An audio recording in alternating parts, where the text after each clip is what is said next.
सर्वात मोठं दैवत आई वडील आहे. किती मोठा असतो बाप माहिती आहे.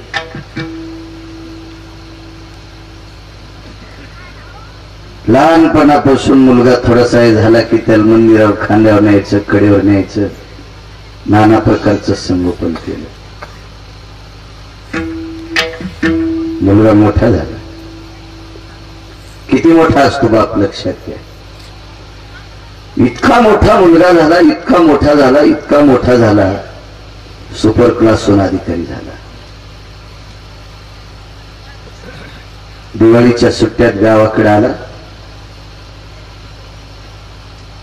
वडिलांचं दर्शन घेतलं, आईचं दर्शन घेतलं. बसले निवांत एका जागेवर. जेवण झाल्याच्या नंतर सोफ्यावर बसले. वडिलांच्या बाजूला मुलगा आहे. बापाला आनंद वाटला. बोलता बोलता पोराच्या खांद्यावर असा हात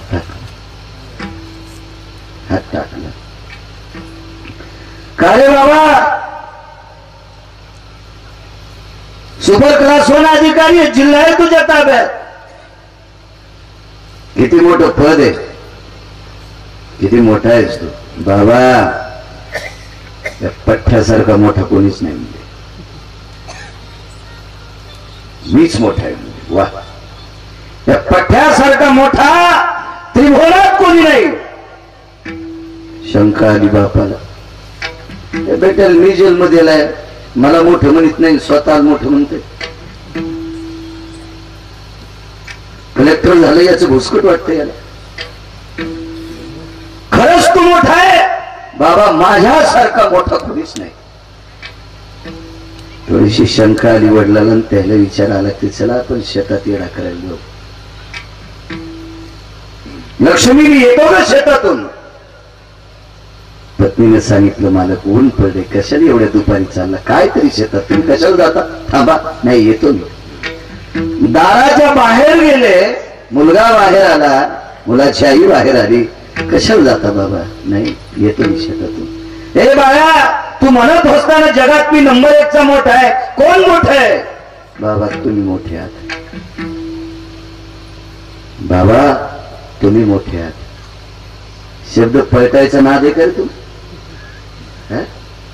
घरात सावलीत बसलो, एसीची हवा आहे, कूलरची हवा आहे, आणि तिथं म्हणतो मी मोठा. आणि मी उन्हात आल्याच्या नंतर आता म्हणतो तुम्ही मोठा. ऐका बाबा, पहिल्यापासून मी माझ्या निर्णयावर ठाम आहे. पुढे तूच मोठा. नाही बाबा, आता तुम्ही मोठे. मग मगाशी तू स्वतःला मोठा का मानला. बाबा त्याचं कारण सांगू. सोप्यावर माझ्या जवळ बसलात त्यावेळेला तुमचा हात माझ्या पाठीवर होता, म्हणून बापाचा हात ज्याच्या पाठीवर आहे तो जगात 1 नंबरचा मोठा असतो. बाप करी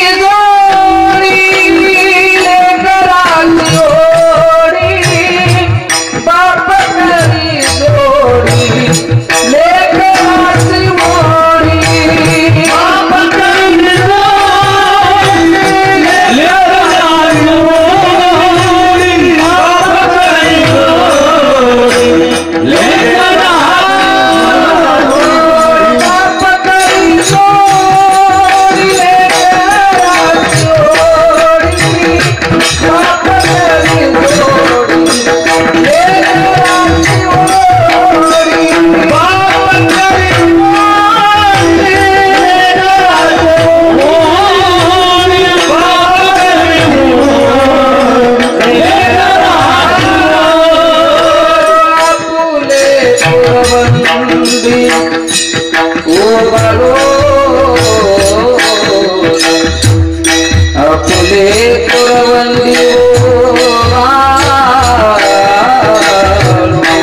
बाप करी जोडी लेकराची ओढी. आतापर्यंत ज्या ज्या बापाने मायबापाने जे जे कमवले ते लेकरा करता. स्वतःला मोठा म्हणत होताच. ऐका बाबा, तुमचा हात जोपर्यंत पाठीवर होता तोपर्यंत पठ्ठ्या जगात एक नंबरचा मोठा होता. बाबा तुमचा हात लांब गेला, मोठे तुम्ही आहात, लहान मी. ज्याचा बाप लांब गेला तो सगळ्यात लहान असतो. त्या दोघा बंधूवरचं पिता नावाचं क्षेत्र हरवलं. आदरणीय संतोषराव आणि गजाननराव आपल्या वडिलांच्या आठवणीला अंतःकरणात स्मरण राहावं म्हणून वारकरी संप्रदायाच्या दंडकानुसार ज्ञानोबाराय, तुकोबाराय, नामदेवराय, चोखोबाराय, नाथबाबा, सावता महाराज या अष्टादश संतांच्या नामाचा उच्चार करून, भगवान शिवजीच्या नामाचा उच्चार, भगवान पंढरीश पांडुरंग परमात्म्याच्या नामाचा उच्चार करून महाराष्ट्रातील ख्यातनाम ही गुरुजन मंडळी, ज्ञानोबाराय, तुकोबारायच्या नामाचा जयघोष करणारी मंडळी आमंत्रित करून आपल्या वडिलांचं प्रथम पुण्यस्मरण आणि उद्या अन्नदानाचा सोहळा आहे. मोठ्या श्रद्धेने या दोन सद्भक्तांनी आपल्या वडिलांसाठी केलं, त्यांना धन्यवाद. तारखेच्या संदर्भात देवसरकर गुरुजी सारखं बोलत होते. मध्यंतरी त्यांना थोडासा राग आलता, मी तारीख देत नव्हतो म्हणून. त्यांना असं वाटायचं की का देत नाही. मला तिकडे ते पाथर्डीच्या अलीकडे माधव मोहीला भागवत चालू आहे, नारायणगडाचा सप्ताह मोठा कार्यक्रम होतो. ते भागवत करून इकडे येणं शक्य नव्हतं. धावपळ नको वाटते. मागे अपघात झाला त्यावेळेसपासून थोडंसं स्थिर व्हावंसं वाटतंय. पण गुरुजीनं फार प्रयत्न केला. तरी पण मलाही येण्याच्या योगाला तारीख दिल्याबद्दल त्यांनाही आनंद वाटला. मी काही कोणाला तारीख टाळत नाही रिकामी असल्यावर.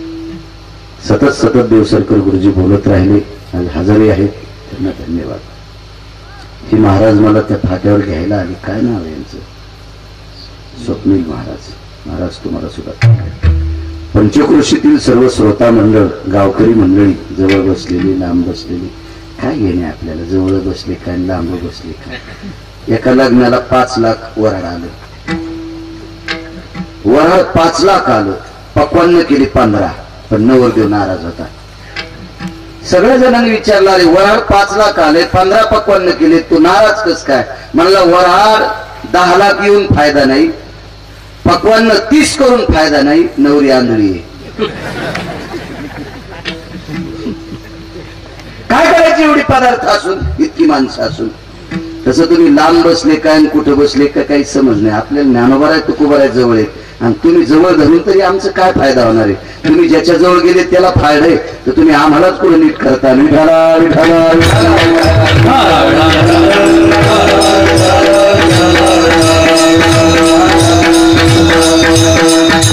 दोन्ही यजमानांना, बंधूंना द्यावे तितके धन्यवाद.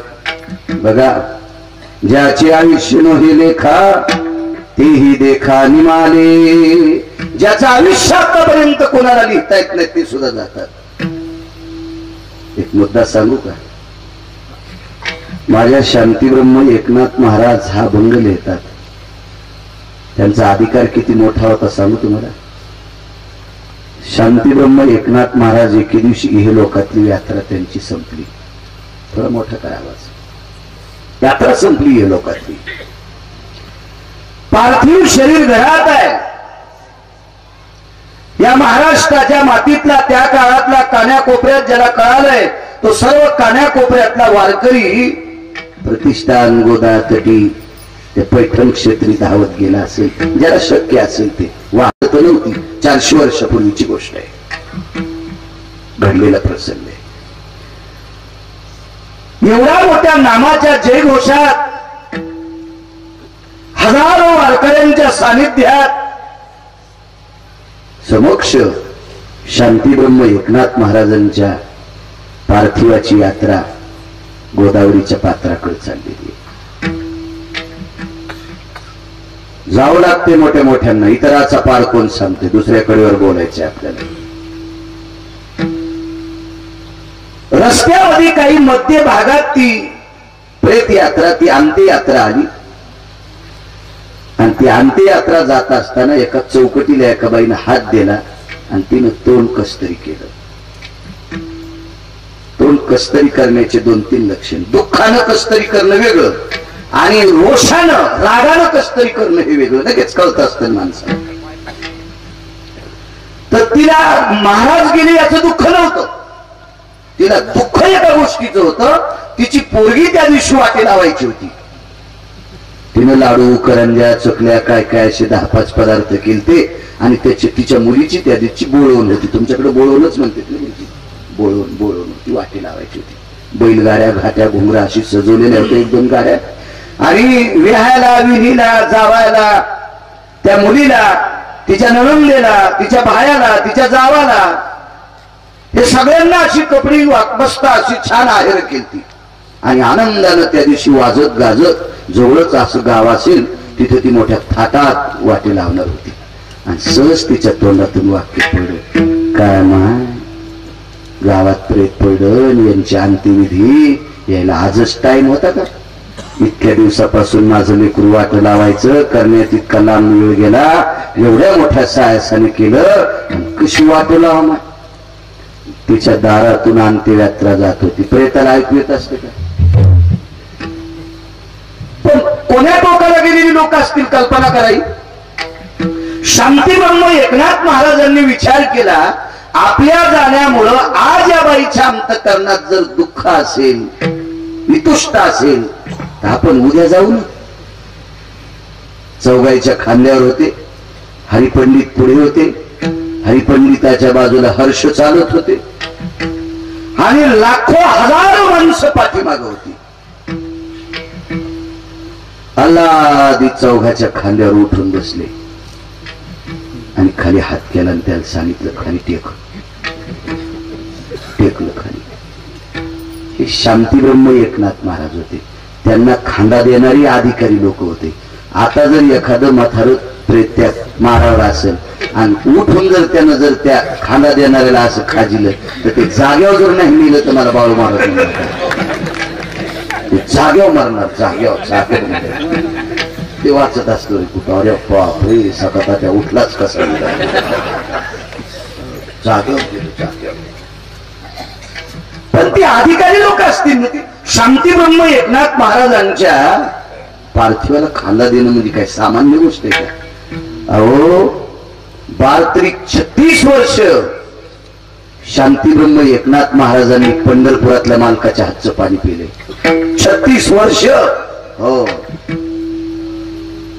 केवळ देवाच्याच हातचं पाणी. 36 वर्ष पाणी भरायला तिथं काय शरीर असेल ते. 36 वर्ष पंढरपुरातल्या मालकाने जो धोतर धुतलंय का तेच नेसलं. 36 वर्ष जे लुगडं धुतलं का तेच गिरीच्या काकीने नेसले. काय ताकद असते लोकांची. मग यांना खांदा देणारे असे काही नेबळत असतील का? मुले कुठली पलानीची धरून आणलेली अशी असतील का ते अधिकारी खुली आणलेले? मागच्यानं सांगितलं पुढच्याला, बाबा खुली ते खलते टेकलं खाली. सगळ्यांना सांगितलं वापस जा आता. मी जात असताना ह्या बाईला दुःख होते, माझ्या मनानं मी नंतर जाईल. दृष्टांत संपला. देवाला विनंती करून वापस आले आणि पुन्हा षष्टीच्या दिवशी पुन्हा कोणाच्या खांद्यावर नाही गेले, स्वतःहून पाण्यात जलसमाधी घेतली. पण आपल्याला इतकंच बघायचं आपल्या दुसऱ्या कर्यापुरतं, ज्या व्यक्तीला गेल्याच्या नंतर पुन्हा परतही येता येते तरी पण त्या व्यक्तीला निसर्गाचा नियम मोडून थांबता येत नाही. जिथं नाथांना पुन्हा पुन्हा येऊन सुद्धा पुन्हा जावंच लागतंय. इतराचा पाड कोण, इतराचा पाड कोण,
एवढ्या मोठ्या लोकांना जावं लागते. आपली काय कथा आपल्याला कधी जावं लागेल.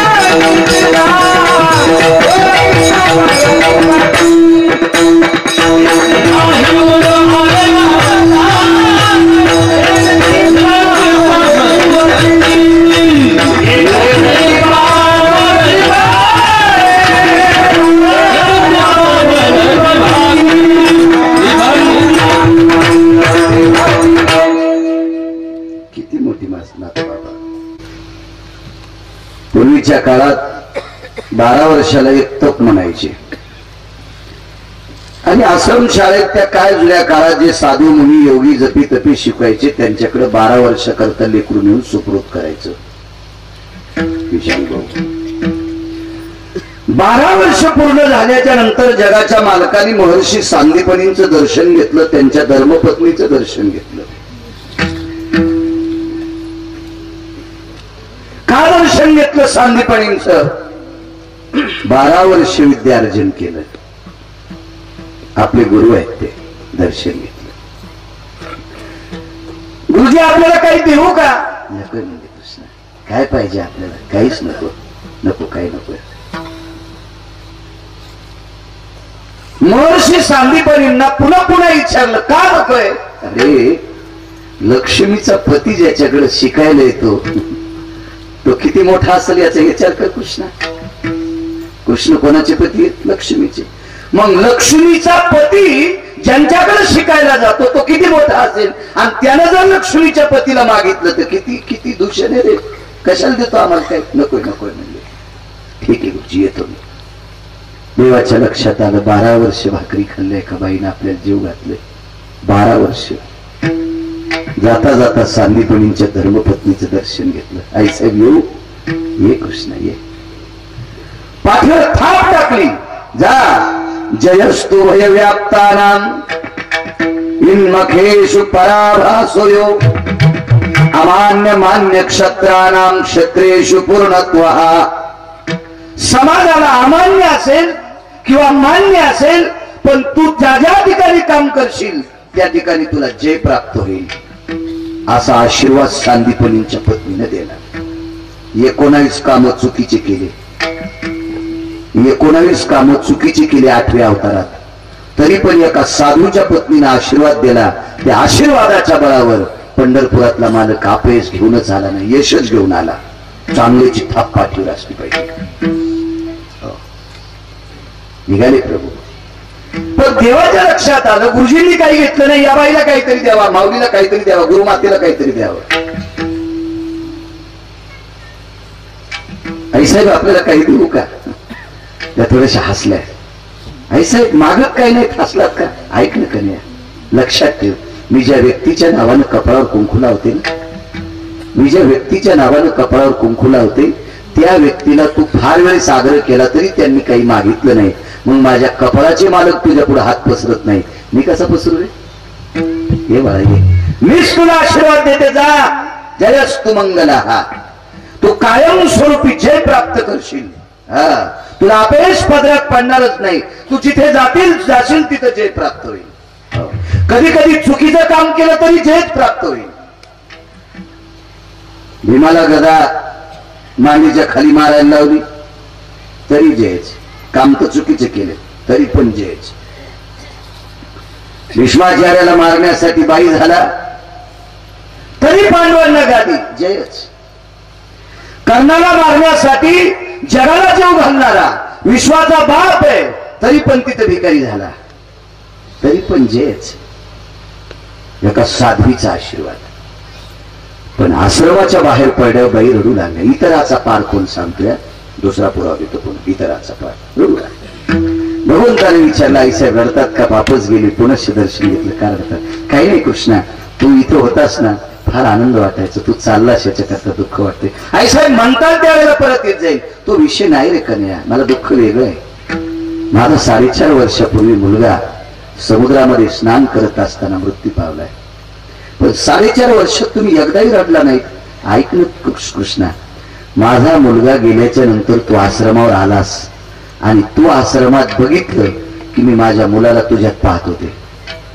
माझ्या मुलाला मी तुझ्यात बघत होते आणि तू दिसला की मला असं वाटतच नव्हतं माझा मुलगा मृत्यू पावलाय म्हणून.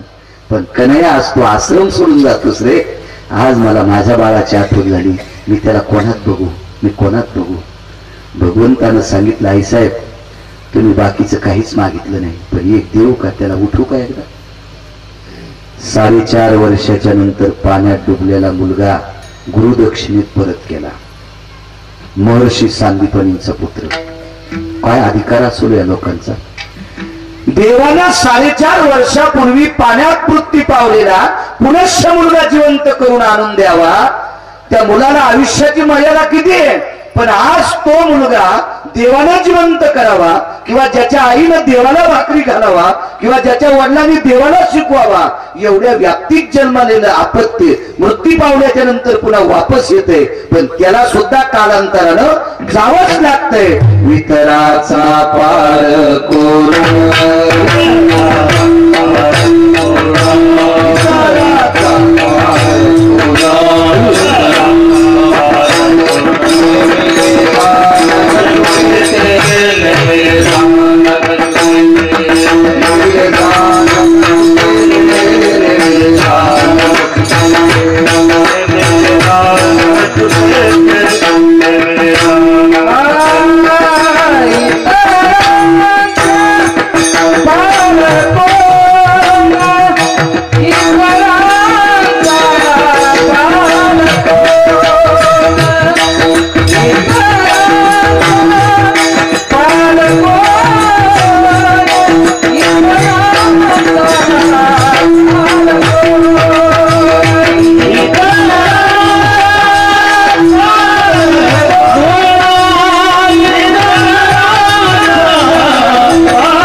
तुकोबराचे श्रोता होते. तुकोबरायांनी स्वतःहून कोणाला शिष्य म्हणून घेतलंच नाही. त्यांचा अभ्यास, त्यांचा अधिकार, त्यांचं ते वैभव पाहून माणसं जवळ जाऊन त्यांना गुरु म्हणत असतील, हा भाग सोडून द्या. पण ते म्हणलेच नाही कोणाला की हा माझा शिष्य. शिष्य मठादी विलासी, मालकाच्या आवडीतल्या मालकाची गोड होई, गोड होई, याच्यात पडतच नव्हते. पण पण एका व्यक्तीला तुकोबारायचं चिंतन आवडायचं, मोठ्या श्रद्धेनं ते त्यांचा श्रोता झाले, मोठ्या श्रद्धेने. परिस्थिती नाजूक होती, गरीबी कुटुंब. भौतिक श्रीमंती जर बघायला गेलं तर तुकोबारायची सुद्धा अत्यंत गरिबी होती. केळीवरी नारळी,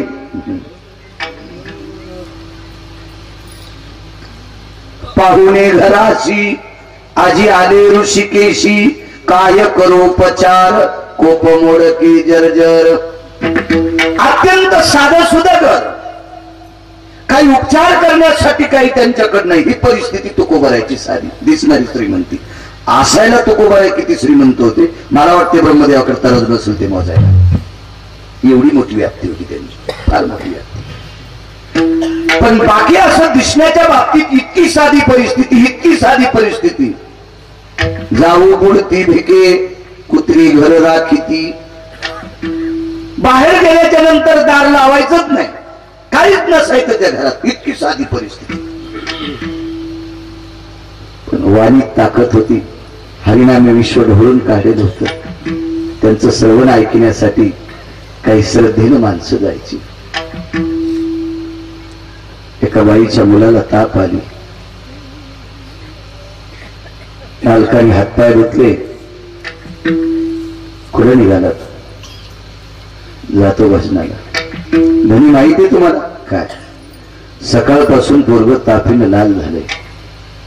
लक्ष्मी, तुला माहित आहे मी त्याचा बाप आहे, मी काय करू शकतो? मी एक करू शकतो.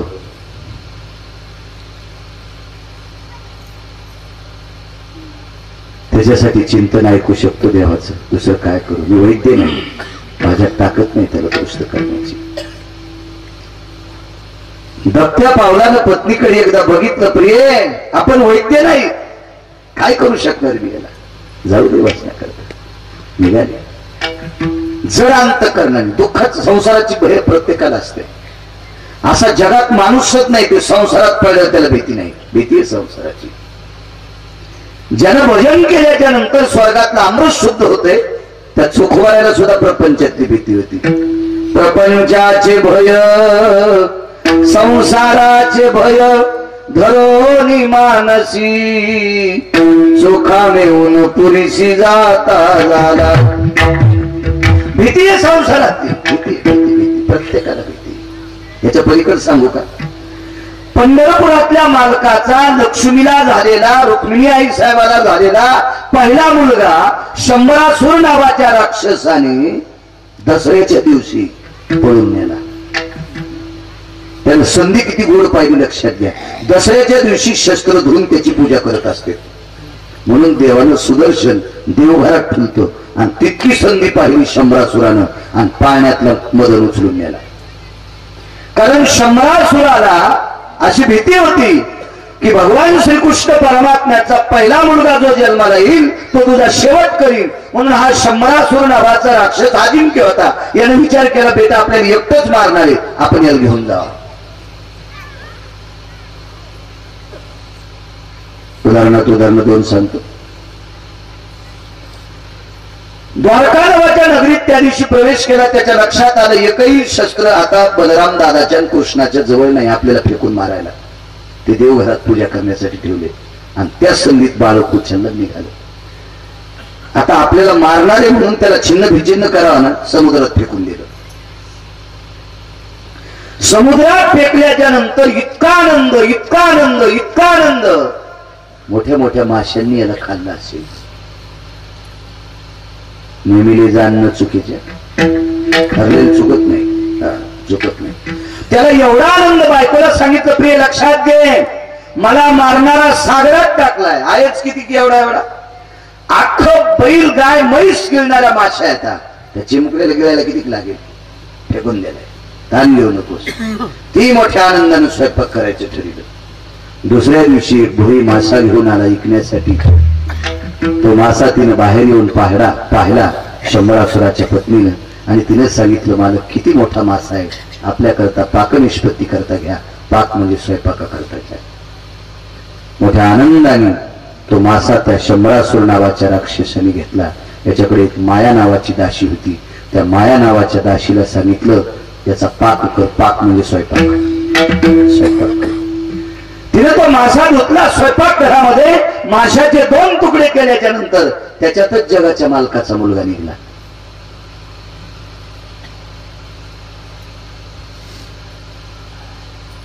वाणी प्रगट झाली आणि मायेला सांगितलं, माया तू दाशी नसून तू रती आहेस. तू दाशी नसून तू रती आहेस आणि मी कृष्णाचा मुलगा नुसता नाममात्र आहे. पण होळीच्या दिवशी मी शहाणपणा केलता. होळीच्या दिवशी मी काही दिवसापुरती नालायकपणा केलता. माझा नालायकपणाचं कळत झालता. म्हणून होळीच्या दिवशी भगवान शिवशंकरांनी मला जाळलं होतं. त्याच दिवशी मी शिवजीला प्रणाम केला.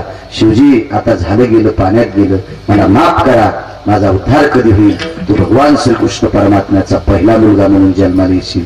शंभरासुराला निमित्तानं तुला सागरात टाकतील आणि कालांतरानं हीच रती त्या शंभरासुराकडे माया म्हणून दाशी होऊन जाईल आणि हिच्याकडे ज्या वेळेला तो मासा जाईल तोच मासा तुला घेईल आणि त्या माशाचा पाक करण्यासाठी त्या स्वयंपाकघरात जाईल आणि त्याच्यातून तुझा जन्म होईल. पण रती तू एकच करायचं माया. हा मोठा होईपर्यंत शंभरासुराला कळायचं नाही. स्वयंपाकघरातच सांभाळला. एके दिवशी माईला विचारलं, कोणाचं पोरग? आमच्यात पाहुण्याचे. आमच्यात पाहुणे पोरग होतं वे. तिचाच कपाळाचा मालक होता. सागरात टाकला, माशानं गिळला. तोच मासा शंभरासुराच्या घरी स्वयंपाकासाठी मासा आलाय. त्या माईनं त्याला लहानाचं मोठं केलं आणि ज्या शस्त्राने मासा कापला तेच शस्त्र आपले मालक वयानं मोठे झाल्यावर हातात दिलं आणि त्याच शस्त्राने शंभरासुराचा शेवट केला. काय ताकद असेल? नेमिले जा आणि न चुके ते ठरलेले चुकूच शकत नाही. विधिलिखित आहे ते चुकूच शकत नाही. माणसं सहज म्हणते ऍम्ब्युलन्स भेटली नाही म्हणून आमचे बाबा गेले. येडायस तू. बाबा जाणार होते म्हणूनच ऍम्ब्युलन्स भेटली नाही. काही लोक म्हणतात काय हो, वेळेत आम्ही हॉस्पिटलला नेलं, वेळेत नेलं, पण मेडिकल मध्ये औषध इंजेक्शनच उपलब्ध नव्हतं. तुझ्या बाबाच्या वेळेसच कसं नव्हतं? याच कारणच असं होतं, तुझ्या बाबाचं आयुष्य तिथपर्यंत होतं. कोण असेल आपला आयुष्य, हे सगळं निमित्त मात्र आहे. त्यांना गुचकीच आली, त्यांना चक्करच आली, त्यांना अटॅकच आला, त्यांना काय काय ते खाली पडल्याच निमित्त झालं. त्यांना भोवळच आली, त्यांना वांतीच झाली, काय त्यांना नुसता घामच आला. ही सगळी नाटक आहे. आयुष्य सरत असताना हे काही ना काही काय होते, चहा पेत होते हो, एक घोट चहा घेतला तसाच बशीत चहा राहिला. हे सगळं निमित्त आहे. सगळी सत्ता नाही हाती, सगळी सत्ता नाही हाती, सगळी सत्ता नाही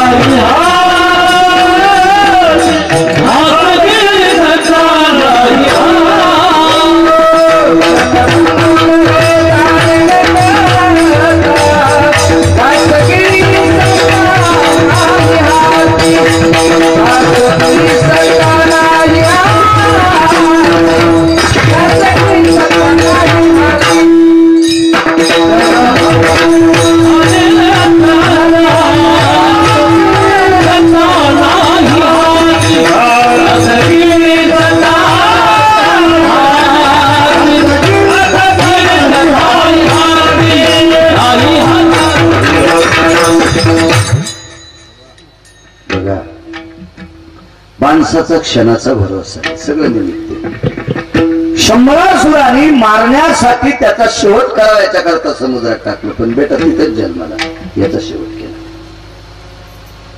येतो मी, जातो भजनाला. निघाले भजनाला. बाहेर आले, बाईने आवाज दिला, मालक ताप लय आलेली, काय करता? लक्ष्मी मी काय करणार आहे? लक्षात घे, काय करू मी, काय करू मी? त्याच्या स्मरणार्थ महाराजांनी जे मुखारविंदातून वदले ते श्रवण करतो, चिंतन ऐकतो, त्याच्यासाठी जातो मी. पण बाईच्या अंतकरणात मालकाविषयी अतूट प्रेम होत. पण निसर्गाचा नियम आहे, मालकावर किती जरी बाई प्रेम करत असेल पण लेकरू झालं, लेकरावर मालकापेक्षा जास्त प्रेम असते. आईशी कळवळ्याची जाती आणि करीला भावी अत्यंत प्रेम असतं, अत्यंत प्रेम. योग असा आहे, तापानं फणफणलं लेकरू काय आजार आला असेल, सन सन सन सन असं पोट फुगत गेलं, त्याचा श्वास रोखला गेला आणि मुलगा गतप्राण. बाईनं आक्रोश पडला. दारातल्या आजूबाजूच्या 4-2 महिला आल्या, रडू लागल्या. ही रडत होती. मालक कुठे? मालक भाषणात होते. तुकोबारायचं चिंतन ऐकणारा माणूस सामान्य नसेल तर त्यांना माहीतच असेल आपल्या मुलासाठी काय येणार. पण आजूबाजूच्या ज्या 2-4 असतात त्या सुनानं हात लिहिलेलं मुली शहाणे असतात, अतिशहाणे असतात. माणसाच्या कर्तव्यानुसार त्याला प्राण्याची उपमा द्यायची असते. सून स्वयंपाक करीत असेल तर सासून भाजी चिरून द्यावा, काही चिरून द्यावा, ताकद असेल तर बरं का, तिला होत नसेल तर काय नाही. पण बऱ्याच सासा सून स्वयंपाक करताना शेजारणीच्या घरी बसतात. शेजारीन पोळ्याला ही तिला उंडे करून देते आणि सून स्वयंपाक करावं म्हणल्या म्हणून ती मी पाठ दुखायली नाही, हिच्या झोपीत भीतर अंगाव पडावं का असं समजायचं. ही स्त्रीच्या रूपाला जरी आली तरी हिच्यातला मांजराचा दुर्गुणीच्या अंगात आहे. अशा काही असतात नाना प्रकारच्या बोलणारे. काय ग म्हणे, कधीपासून दुखायले मुलाचं? 2 दिवसापासून. मग 2 दिवसापासून मुलाचं दुखायले, त्याच्या बापाला काही लाज वाटत नाही? कशाला जावं भजनाला? भजनाला जाणं काय व्हायचं? ठीक आहे, ते घरी राहिले असते तर काय केलं असतं? तिच्या मनात काहीच मालकाविषयी द्वेष नाही, पण शेजारनी लावून दिलं. असे लय लावून देतात शेजारनी. टकटक दिसायला 5-6 हो, त्या नळीत त्या ट्यूब बसल्या. उठा तुम्ही 4 जण. हो, कड लावली तुम्ही गल्लीतल्या सासायला सुनायला लावून हो, यायला उचलून तळ्यात टाका त्या चौघीला. तुम्हीच 4 उभ्या राहा. ते म्हणते ना, मेल्याला खरंच कळतं का काय नाही. काय माणसाला वाटलं असेल त्याच्यात आपली बाळकुत नसेल, काही कळत नाही. पण घाबरले आता काय, त्याला वाटलं मन तू का नाही आपल्याला खरंच उभं इतकं नाही काय कळत मला. पण ज्या ज्या दुसऱ्याच्या सुनाला लावून देतात का मला त्याचे चेहरे पाहायला लक्षात आलं. कारण मी म्हणलं सुनाला लावून देतात तेव्हा त्याचे असे डोळे पडले होते. कोणतीचे डोळे पडले ते पटकन माझ्या लक्षात आले. मेमरी कार्ड टाईट आहे माझं. मी काय गांजा गिंजा थोडं सोडून आलो, लगेच कळालं. असं नका शिकी जाऊ, चांगलं शिकी जाऊ. बाईच्या अंतकरणात थोडासा उद्वेग आला.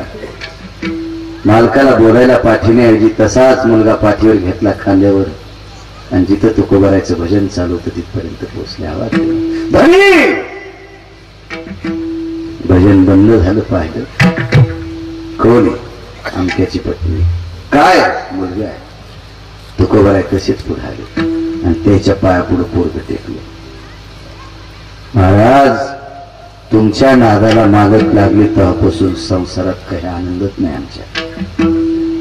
बाया काय कोणाला म्हणते काही वेळच नाही.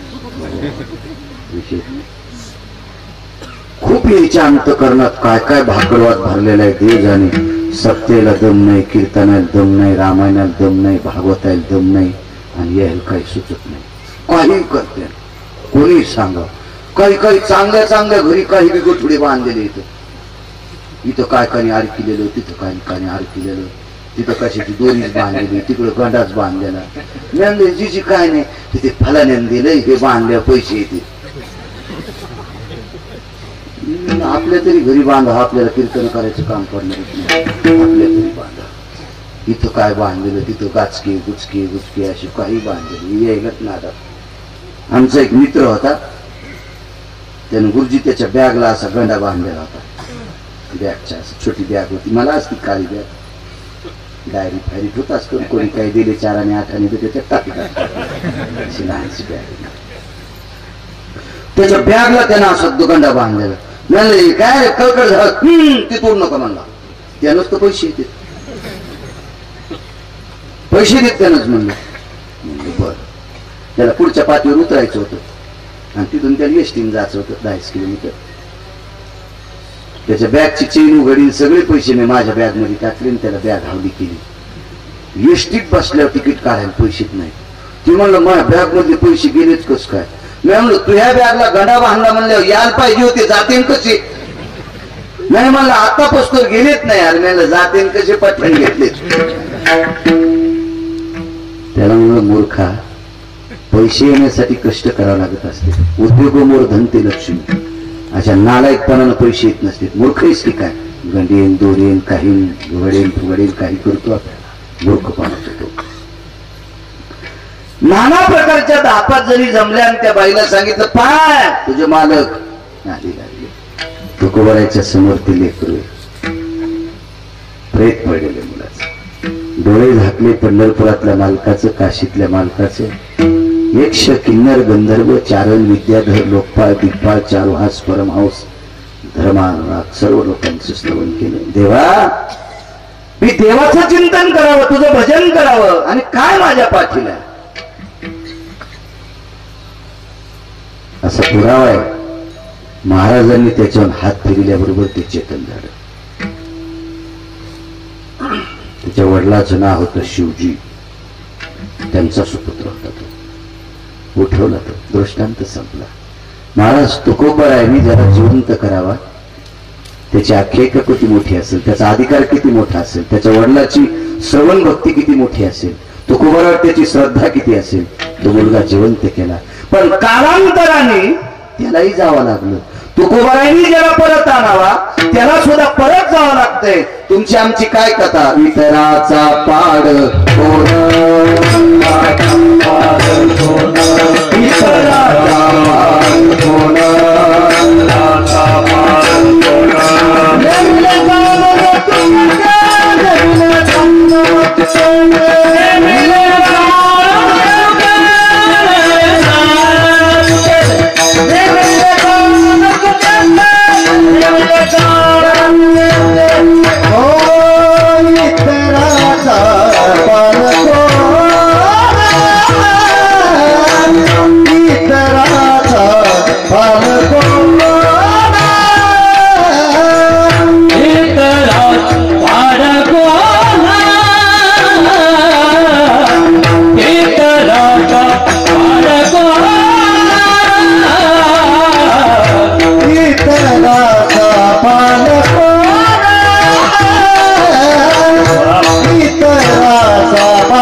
इतराचा पाड कोण.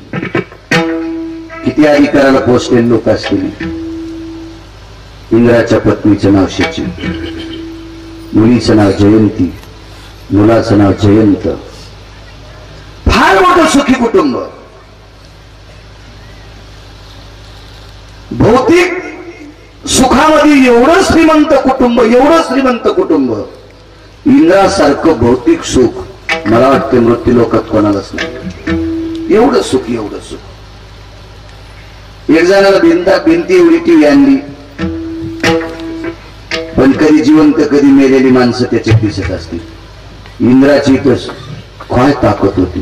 रम्य ईशा नाचली, उर्वंशी तिलोत्तमा मेनका रंभा नृत्य करण्यासाठी, यक्ष किन्नर गंधर्व चारण गायन करण्यासाठी, पराक्रमशाली शक्तिशाली स्वर्णाची नगरी, चिंतामणीच्या सडका, कल्पतरूची उद्यानं, कामधेनूची किल्ला, काय वैभव असेल त्याला.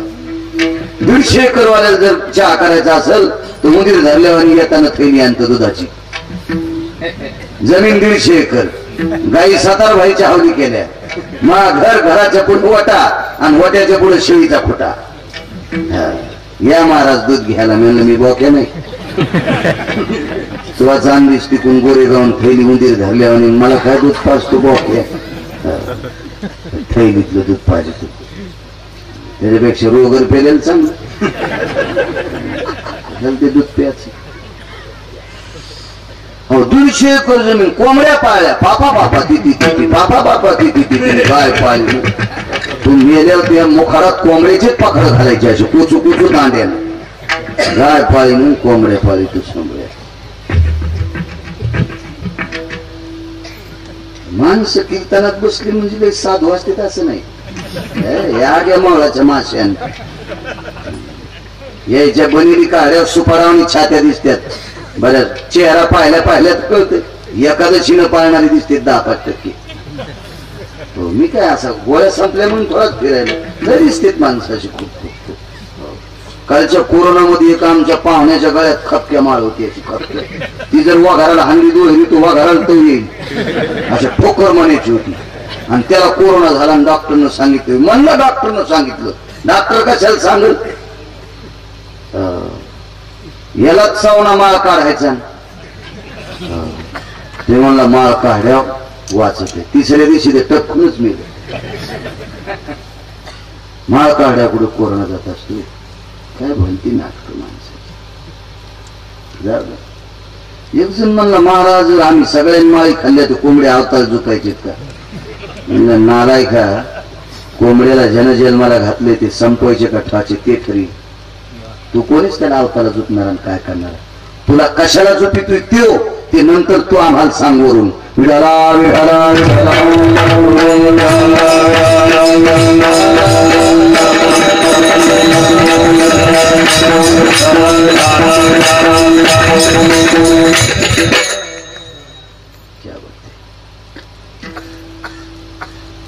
बाईच्या लक्षात आले वैभव किती दिवस कामाचे खाली आली तर वरी भजन नाही, भजन खाली. वरी जर भजन असतं तर पंढरपुरातला मालक वैकुंठातून खाली आलाच नसता. ज्या सुखा कारणे देव वेळा, ज्या सुखा कारणे देव वेळा.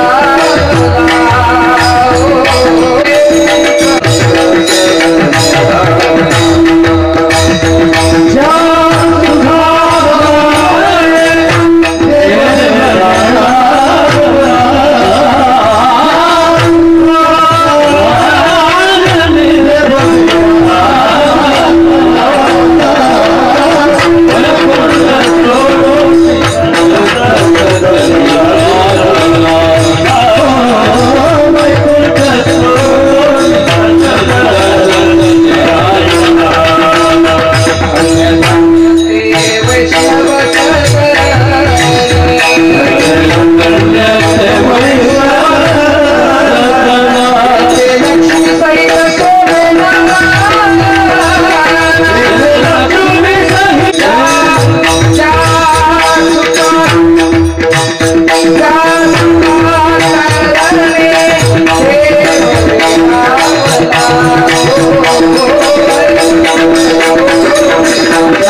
खाली आहे.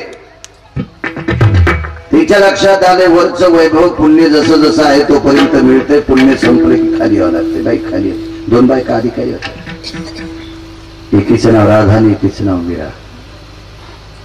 फार अधिकारी. मीराबाई ही मेवाडच्या राजपुताची कन्या, राठोडाची कन्या. 12,000 एकर जमीन तिच्या बापाला. घाम येतो की नाही आकडा ऐकलं? 5-5, 7-7 एकरावर रामराम घालीत नाहीत कोणाला. मला इतकं सोयाबीन झालं.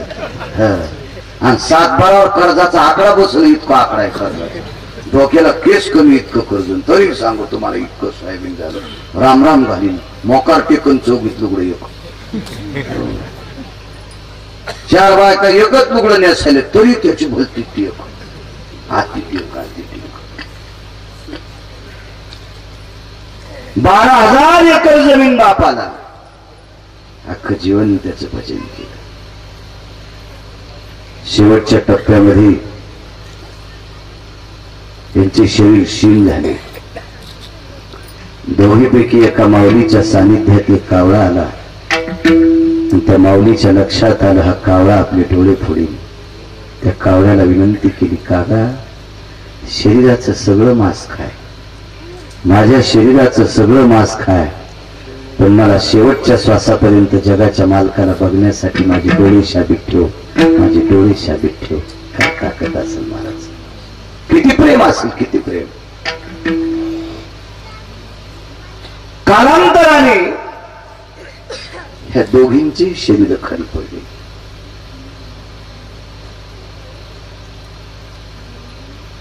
त्याच्या अगोदरची एक अवस्था आहे, ज्या वेळेला ब्रह्मांडाचा मालक या दोघींना भेटायला येतो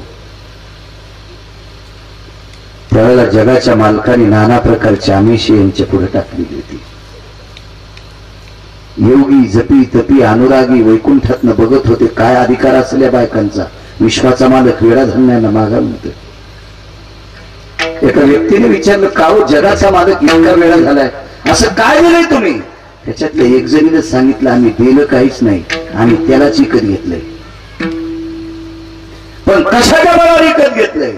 जन्मभराच्या श्वासा इतके मोजिले दाम, बाईनी विकत घेतला श्याम, बाईनी विकत घेतला श्याम. आयुष्यभरात जेवढे श्वास घेतले त्या प्रत्येक श्वासाला मी त्याचं चिंतन करीत होते. त्याला मी विकत घेतलं, विकत घेतलं. ह्या व्यक्ती खाली पडल्या. त्याच्यापैकी एक व्यक्ती खाली पडल्याच्या नंतर अंत्यविधी झाली. जगाच्या मालकाने काय केलं माहिती? हिला आपण वाटेल ते देण्याचा प्रयत्न केला, आपलं कर्ज उतरायचा प्रयत्न केला, पण ही घेऊ शकत नाही. आता एकच करू शकतो, तिचं शरीर ज्या ठिकाणी समर्पित केलं त्याच ठिकाणची माती कपाळाला पंढरपुरातल्या मालकाने लावली. गोपीचंदन उटी तुळशीच्या माळा. दृष्टांत संपला. जी स्त्री मृत्यू पावल्याच्या नंतर जिचा अंत्यविधी ज्या ठिकाणी झाला त्या ठिकाणची माती जगाचा बाप कपाळाला लावतो, त्यावरती त्या बाईचा अधिकार किती मोठा असेल सांगा ना. जगात एकही माणूस नाही बायकोच्या नावानं गंध लावणारा, मालकाच्या नावानं कुंकू लावणाऱ्या या पवित्र देशात स्त्रिया आहेत. नेपाळच्या काही कोपऱ्यात स्त्रिया आहेत, बाकी जगात कुठंच नाहीत त्या. पण कुठे ना कुठे या 1.5 देशात का होत नाही, पण मालकाच्या नावानं कुंकू लावणारे आहेत. पण बायकोच्या नावानं कुंकू लावणारा विश्वात एकही व्यक्ती नाही, तो फक्त जगाचा मालकच आहे. एका नामधारक स्त्री, एक सात्विक सदाचारी भजनानंदी स्त्रीच्या शरीराची माती कपाळाला लावणारा. दृष्टांत संपला. जिच्या अंगाची माती जगाचा मालक कपाळाला लावतो, एवढा मोठा व्यापक जगाचा मालक जिच्या अंगाची माती कपाळाला लावतो त्यावरती तिचा अधिकार किती मोठा असेल. पण तिला सुद्धा हे शरीर संपवाच लागलं. इतराचा पाड कोण, इतराचा पाड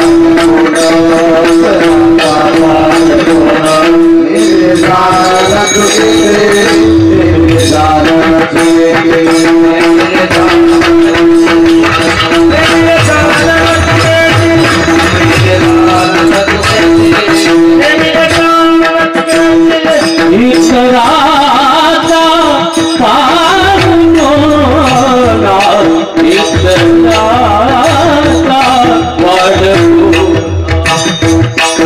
विठ्ठला